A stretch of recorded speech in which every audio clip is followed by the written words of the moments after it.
na kupambana kote kwa wananchi bado mambo ni magumu kweli. Huenda wameoga, lakini mjini ikawa ngumu wao kuenda. Inauma kweli kwa juhudi ambazo wameweza kuzionyesha katika dakika zote hizi 90 za mchezo, lakini pia ndio hivyo shughuli kwa upande wa Ahli pamoja na AS FAR Rabat bado nayo pia ni ngumu kweli. So huenda wananchi wakamaliza safari yao hapa katika dimba la Guantanamo Bay New Amani Complex visiwani Zanzibar pasi na kwenda popote kutokana na matokeo ambayo yanamaliziwa kule dhidi ya Ahli na AS FAR Rabat ambao hadi hivi sasa hakuna lolote ambalo limeshafanyika kule. Kwa hiyo inaumiza kweli kwa wananchi.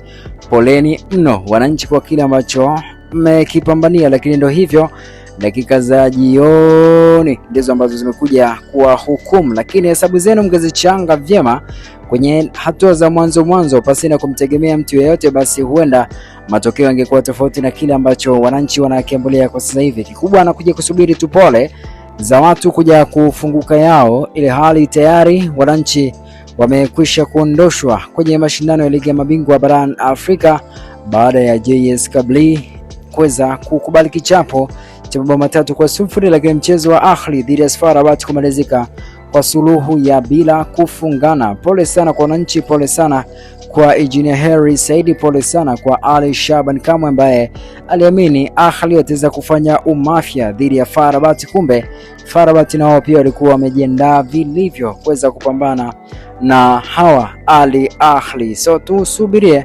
tuone ni kitu gani ambacho kitaendelea, lakini nguvu kubwa I hope zinaelekezwa kwenye ligi kuu ya soka ya Tanzania bara ambao kwa sasa hivi ndio tumaini kubwa kwa upande wa wananchi, ili na wao pia waweze kurejea kwenye ligi ya mabingwa barani Afrika kwa miaka au kwa msimu unaofuata. Till next time.